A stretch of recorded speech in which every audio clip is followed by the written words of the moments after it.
Another week in world cricket, and the world this week, this time, comes to you from a small hotel room in Manchester. I've come back after watching something quite astonishing, and that is why this edition we're going to move our order around a little bit. Instead of Hawkeye, I'm going to start with something that stumped me. I was on air when Rishabh Pant got injured, and at the time, I didn't think it would be that bad. It was a slower ball from Vokes. It had taken a little inside edge. But the moment the physio came out, you knew there was a problem because he just could not put his foot down. He was yelping in pain. When you took out the socks, there's a bulge that size. He could not walk back to the pavilion there to get the groundsman's buggy in. He went away. It was clear to all concerned that he was going to take no further part in this match. And so when the morning came around and we're hearing that he might be out for a few weeks, all kinds of stories going around because with Rishabh Pant, he's such a character, such a crucial part of the game. Everything is news around him. And so when the wicket fell, we started craning our necks to see if Anshul Kamboj is coming out. I mean, he's a bowler, but there's a little flutter when a debutant comes out. And what I saw, I struggled to believe. There was this young man struggling to come down the steps, but walking down the steps to come out onto the field. Obviously, it was a team plan because Shardul Thakur, on his way out, stopped inside the playing area and waited there for a good 45-50 seconds. And even as Rishabh Pant was passing him, he gave him a little pat on the head. When someone older does that to someone younger in our custom, it's a sign of, well done, son. And I think that was the message that was going out. I found it beautiful. I found it deeply emotional to see Shardul Thakur doing that to Rishabh Pant as much as I did to see Rishabh Pant actually go out. Now, when you watch a test match, when you watch any match, there's a lot of tribalism inside the stadiums. There's one side here, there's another side there, there's friendly banter sometimes, there's big support. But as Rishabh Pant walked down the steps, suddenly, like me, everybody was taken aback and the tribalism vanished. Suddenly, it wasn't Indian fans, it wasn't English fans. It was everybody coming together in their love for sport and admiration for this young man who, with a broken foot, was going out to bat for India, trying to do whatever little he could amidst all the limitations that had now been imposed on him. I found it extraordinary. It reminded me so much of Anil Kumble in Antigua. A jaw broken. You could almost, he said he could feel it moving around like that. Strapped it up and said, I'll come and bowl. Who knows, I might take a wicket or two. Don't appeal, the physio said, but he did. But that's a subplot. His bandage just kept getting thicker and thicker. But that was a great moment. It's etched in our memories, and this one will too. It was a young man's courage that was out there on view. He's told us a couple of things. He's told us how much he values international cricket, how much he values playing for India. That doesn't matter if I make 5 or 10, that could make a difference in the game. Remember, the Lord's Test was decided by 22 runs. And he's laid down the marker for everybody in the side. If you can, if you're willing, if you're around, whatever the conditions, whatever situation you're in, you come out to bat. Rishabh Pant rose in all our eyes today. Genuinely, I was stumped. Almost everything will be an anticlimax after that.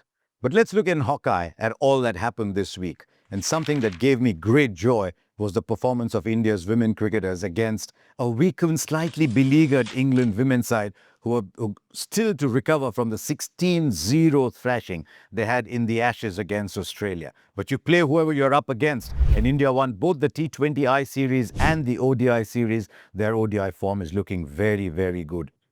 Players emerging as well. Was very happy to see Sri Charani. We've talked about her as well. But Kranti Gaur, I saw her bowl an in-swinger to Tammy Bowman, who's one of the better players in world cricket. It reminded me of Renuka Thakur Singh swinging those balls back in. Decent pace. She took 6 wickets and is obviously one of the big finds. Harmanpreet just silencing her critics at 36, coming back, hitting a magnificent 100. Jamie Roderick scoring runs, Smriti Mandhana scoring runs, Harleen Deol available there, moving up to number 3. The bowling, spin heavy but holding its own. And I think by beating England the way they did, I think they told the world, look, we are very strong contenders for the World Cup in India later there. So here's wishing them well. 3 more games against Australia before that, but they are very strong contenders. What else happened? Pakistan went to Bangladesh. There's a reason I'm bringing this up. They lost the series 2-1, and well done, Bangladesh, because I've always believed you've had the potential, may not always have displayed it, may not have always seen talent reach where it does, but it was a great result to beat Pakistan 2-1. But for Pakistan, lots to think about. They clearly moved away from an existing core group of players. This time the fast bowlers were not there. I don't know how many will be available eventually for the T20 World Cup. They said no Babar Azam, no Mohammad Rizwan. Shadab has been lost to their cricket. And so they came together with this young group. And this was the opportunity for 4 or 5 young cricketers to show this is where we are. And I was particularly disappointed. Saim Ayub is a talented player. There's Mohammad Haris, Hassan Nawaz. I was very keen to see how Hassan Nawaz went. And Salman Agha, who I think is one of Pakistan's finest young cricketers. All of them just seem to be stagnating a little bit. So Pakistan will have to take that step ahead. But that's what it is. Well done, Bangladesh, to win that series 2-1. ICC has also announced that the next 3 World Test Championships finals will be played in England. I can understand why they're doing that. The love for Test cricket in this country, and I say in this country because I'm here at the moment, is pure and runs very deep. They love Test match cricket here. Inevitably, the first 3-4 days are sold out. But even when England are not playing, the response is fantastic. And one of the things that worries the ICC is if you're staging the final of an event that they so desperately want to promote and the home team is not there, you can't be seen to be playing that match in empty stadiums. So I can understand why it's coming to England, but I worry about the fact that it's inevitably played very early season. The England side that I'm watching here must make the WTC final. It'll be they should be very disappointed if they don't, and then they get a huge home advantage. But that is what it is. If you want to promote Test cricket, you go to where Test cricket is most followed. Our editorial this week is about a player I enjoy watching. There's always a bit of banter around when I run into Kuldeep Yadav. It's interesting. Every time I meet him, I ask him, batting kar rahe ho? And he says, meri batting to aapko pata hai, 15-20 run to mil hi jayenge. He can bat, but the reason I bring up his batting before I talk about his bowling is that is coming in the way. I think there are 2 game changers in this Indian setup here in England. One is Jasprit Bumrah and one is Kuldeep Yadav. Can you imagine playing only one of those and not the second? Any team anywhere in the world, if they had Jasprit Bumrah and Kuldeep Yadav, those 2 would be the first names in the bowling list. But you also have to look at balance. It's the same issue as when Rishabh Pant started to keep wickets. His batting was a big factor in him becoming the wicket keeper for India. Now if Kuldeep Yadav has to play for India, you also want to play 3 quicks. None of the 3 quicks in India will bat. In fact, none of the fast bowlers in India bat. That's how Shardul Thakur gets a lot of games. The big-hearted Shardul Thakur, another favourite of mine. So if you have to play Kuldeep Yadav, then he has to bat at 8. India should be comfortable playing 6 batters, Jadeja at 7, Kuldeep at 8, take what you get, build a partnership, and then 3 fast bowlers. And the argument that brilliant bowler that Kuldeep is, I genuinely wish he'd become a number 8. Here's an interesting stat though. Kuldeep Yadav made his debut back in March 2017, 8 years ago. In that period, he's played 13 tests. In that period, Morne Morkel played 13 tests. Morne Morkel, long retired, come back as India's bowling coach, and Kuldeep has only played 13 tests. It will be a travesty, a great sadness if Kuldeep finishes his test career playing a handful of test matches. He's got 4 coming up, because the moment you start playing in India, you can play Jadeja, you can play Washington, you can play Kuldeep. I hope Kuldeep is keeping his spirits up. I hope he's saying in the 4 test matches in India, I'll go out there and pick up 23, 24 wickets, but he's got to keep his spirits up, and India have to find a way now of playing Kuldeep Yadav more often.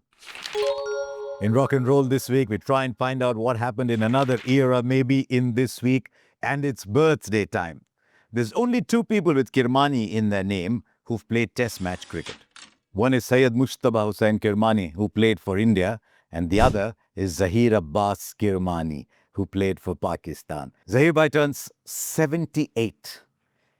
Much loved, much admired player around the world, in spite of the fact that he scored so many runs against India. But there was such a grace, such a style about Zaheer Abbas, and he made so many runs with hardly ever breaking a sweat. My friend Alan Wilkins, who played a lot of cricket with him at Gloucestershire, said he'd come back 100 not out and he'd take his gloves out like that and they'd be absolutely dry. He said even the act of taking out his gloves was so elegant. I remember doing an interview with Zaheer Abbas many years ago. He insisted on doing it in English. Now, it's not that he couldn't do it in English, but I wanted to do it in Urdu. And I went up to Zaheer Abbas and said, Zaheer bhai, जैसे आपके batting के शौकीन हैं हिंदुस्तान में, वैसे ही आप इतनी अच्छी तरह से उर्दू बोलते हैं, वो भी सुनना चाहते हैं लोग. And he said, अच्छा, तो फिर उर्दू में करेंगे. I got one of the interviews I absolutely loved doing. So, Zahir bhai, wish you good health. You gave us a little bit of a scare some time back, and wish you all the best. May your style and grace be remembered for a very long time.